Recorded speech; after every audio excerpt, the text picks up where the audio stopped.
peaceful and pleasant morning to all and all present over here. I, Devanshika Golu. And I, Shubham Sandesh. It's a pleasure to welcome you to this exciting event. We are here to witness a showcase of intellect, eloquence, and the art of persuasion. Let our talented debaters present their argument on one of the most pressing issues of our time. Is Gandhian ideology applicable in today's modern world? Today's debate reminds us that non-violence requires courage, conviction, and collective action. Now, for those who are unfamiliar with the format of the debate, let me quickly tell you about how today's debate will be unfolded. Today's topic is Gandhian ideology applicable in today's modern world? We have two teams, where one team speaks in the favor, whereas the other team speaks against the topic of relevance. So, the students who are in favor of Gandhian ideology are Bushra Teja, Victoria Vyas, Munira Vakil, Husaina Trawadi, Shriya Mufana, Khushbu Razai. And the students who are going to oppose Gandhian ideology are Safia Kalwa, Priya Panchwani, Mohammad Ali Lakhani, Jigar Patnani, Shaurya Trivedi, and Ritish Bhatt. To host the debate, Prakash sir is going to do the moderation as the master controller.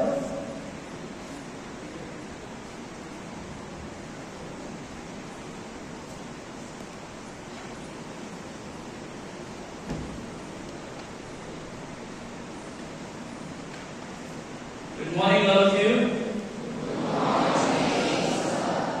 As we all know, that Gandhi Jayanti is being celebrated with a series of events. Every year we celebrate Gandhi Jayanti, but this year it is special because Gandhi Jayanti is acknowledged as a non-violence day all over the world by United Nations, a global organization. And that is the reason we celebrate Gandhi Jayanti with a series of such events. Now, when Gandhiji's birthday is marked as non-violence day all over the world, what we need to pause and analyze is, are Gandhian values, is Gandhian ideology applicable in today's world? Because as we all know, that scriptures follow nature, not nature scriptures. Scriptures are the holy books. The holy books that are written according to the nature of mankind of that particular time. So scriptures follow nature, but the human nature does not really follow the scriptures. We do not act and live according to the scriptures. So, in this present modern world, in the technological world, are Gandhian values applicable? Are they relevant in today's modern world? To verify that, we have two teams. On this side, there are students who have done a lot of research and have tried to find out substantial arguments in favor of Gandhiji's ideology being relevant in today's time.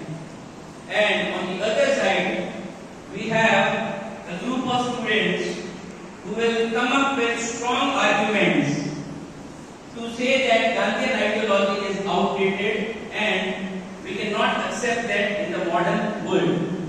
So, they will do a debate over here with strong arguments. You listen to the arguments carefully and try to grasp Gandhian ideology the way it is presented over here. Thank you. Good morning, everyone. Is Gandhian ideology still applicable in today's world? Personally, I strongly believe that Gandhian ideology is still relevant in today's world. We do believe the same. One of the most important principles of Gandhiji is non-violence. His idea of ahimsa like the Future for the Fridays program. This movement was started by a Swedish climate activist, Greta Thunberg, in 2018. This movement involved students and young people not going to school on Fridays in order to demand a stronger action from the government. And the Swedish government had to comply too. This proves that the Gandhian ideology is still relevant in today's world. That's a good point. But in many conflict-ridden areas like Syria or Afghanistan, non-violence does not work. Do you think this will be effective in such areas? Terrorism and violent regimes often do not respond to such peaceful protests. In such cases, we should apply some forceful methods to bring about change. I see what you say. But Gandhian ideology doesn't just include non-violence. Gandhian ideology includes very substantial ways to lead a happy and peaceful life.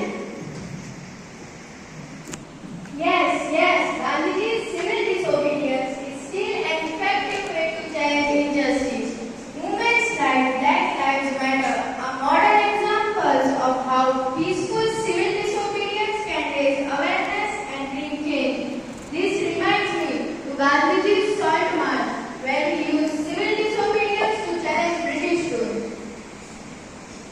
Yes, that's of course true. But where is the relevance of it in our today's world? In our today's fast-moving world, people need faster results. Pragmatic solutions are needed because government and economies are changing in rapidly. In our today's world, traditional methods like civil disobedience could take too long decisions when urgent solutions are needed. I understand that, but let me tell you, Gandhiji's idea of self-sufficiency and Swadeshi are making comeback today. Look at initiatives like Make in India or self-sufficiency. They are the need of the hour, which encourages local production and reduces dependence on foreign goods. This is the modern application of Gandhiji's beliefs in using local resources. Just hold on here, Shreya. In today's global economy, self-sufficiency is not only difficult, but is almost impossible. In today's globalization world, Gandhian ideas like Swadeshi might not fit into this system where countries rely on one another. Yes, I agree. But if we follow simplicity, what about our own tradition of Vasudhaiva Kutumbakam, which means whole world is a family? Well, that's not an appropriate argument. Let me introduce you to Gandhiji's idea of simplicity. Gandhiji believed in simple living and high thinking, which perfectly matches the going-on trend of minimalism. What is minimalism? Doing with minimal things.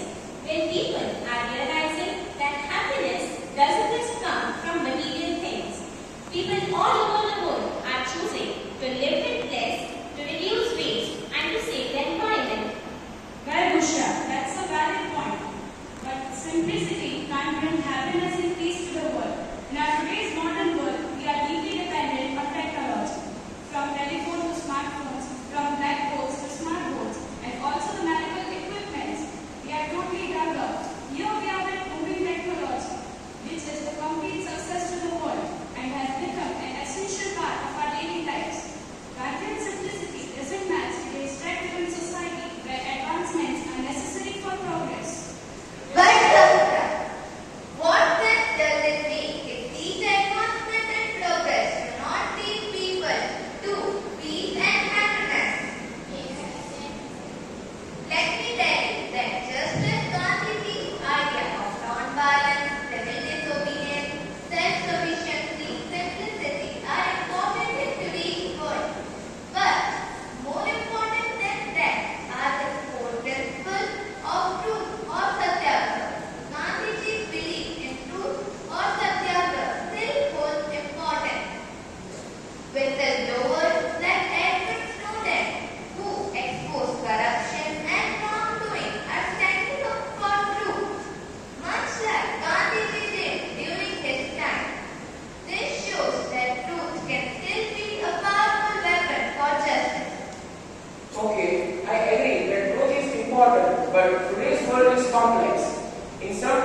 political realism is required.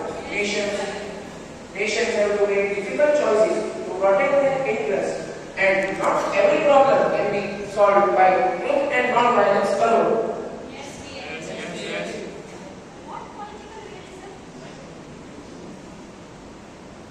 What political realism are you talking about? Won't it divide the world into haves and have-nots? Won't it create a deep valley between the poor and the prosperous? Gandhiji's vision of peaceful conflict resolution is still relevant. Gandhiji fought against untouchability. Even in today's modern world, we see many movements against caste discrimination, gender inequality, and racism. These movements perfectly align with Gandhiji's vision of a just and fair society. I completely agree to what Victoria said. When we talk about equality, even in today's world, we see very much inequality, where people are torn apart by caste discrimination, difference of opinion, and here, Gandhiji's idea of equality is perfectly applicable wherever before. Yes, Mozilla, but an competitive economy often those ethical concerns arise. Businesses and nations focus on economic growth and competitiveness, sometimes at the cost of ethical practices. Gandhiji's ideal may not get fit in the aggressive pursuit of success and profit. But can you tell me, what value has the success and economic progress when there are no ethics and morals? Even in international relations, Gandhiji's method of peaceful conflict resolution is still relevant. We have seen many peaceful negotiations like the Oslo Accords, where dialogue was used instead of war to resolve conflicts. This is exactly what Gandhiji believed in, finding peaceful solutions. But many nations today pursue aggressive nationalism to protect their interests. In some cases, military strength is required to maintain national security and to deal with the threats like cyber attack or terrorism. Peaceful methods are not always enough. As the nations are becoming aggressive in competition and economic progress, what is left out is religious harmony. Gandhiji believed in unity and harmony among all religions. He propagated interfaith dialogues. He believed that all religions are the same and could coexist peacefully. Abdul Ghaffar Khan, known as Frontier Gandhi, was a close companion of Gandhiji. He totally agreed with all the principles of Gandhiji, especially non-violence and religious harmony. He worked tirelessly for Hindu-Muslim unity during the time of Indian independence. Shah all don't believe in the same. Many people like Muhammad Ali Jinnah disagreed with Gandhiji's vision of unified India where all religions coexisted. He advocated for creation of Pakistan, a separate nation for Muslims, believing that interests of Muslims could not be safeguarded in Hindu majority India. I don't agree with you totally because Gandhiji accepted partition because it was the only way to prevent more violence. Now let's shift our focus to environmental sustainability. Gandhiji was a nature lover. He respected nature, and hence we see movements like zero waste and non-renewable energy today. Zero waste in which sustainable practices of reusing, recycling, and composting are propagated to produce minimal to no waste. And in renewable energy, Gandhiji believed in usage of natural resources minimum and wisely, and minimum usage of non-renewable resources. This proves that Gandhiji wanted to live with harmony with nature. Yes, I agree that sustainability is important, but global cooperation is required to solve problems like climate change. Gandhiji promoted ideas global which was not essential for it. The world needs collective efforts to solve these large-scale challenges. At the end, we would say, East or West, Gandhian ideology is the best. We could also say East or West, Gandhian ideology is the best.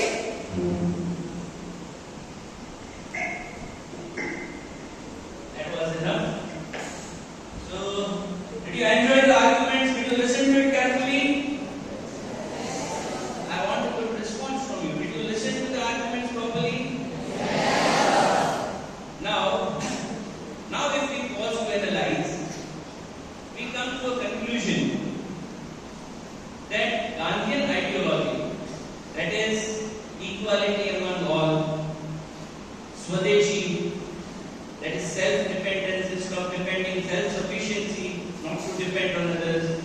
Most importantly, non-violence. As the world is torn about by this violence, strife, conflicts, wars, in such a situation, I would say that Gandhian ideology is the only weapon that would save us or save this planet from being doomed. And that is why UN has declared Gandhiji's birthday as Non-Violence Day, World Non-Violence Day. So I hope and I pray, if Gandhian ideology is practiced in its real sense from India, as charity begins from home, I am sure that in a decade or in 2 decades or at the most in half a century, the world will become a place worth living and it will be a garden of Eden, a paradise on earth. Thank you very much.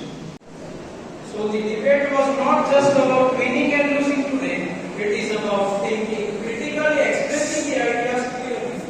Also, non-violence is not just a lofty ideal, it is a practical and proven strategy for achieving lasting social change.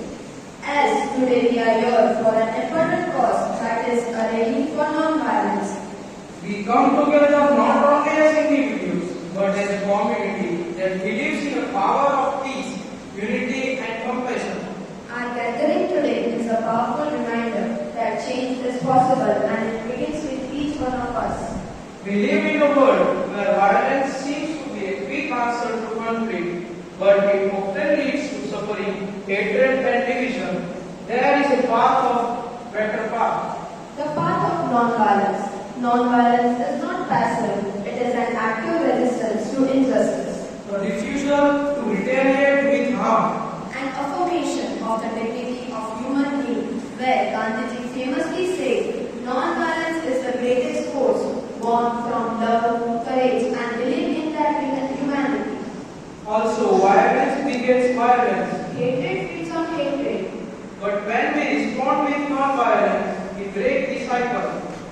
As we all are aware about the Kolkata rape case, all of them stood unitedly in sorrow, anger and determination. It was still a peaceful protest.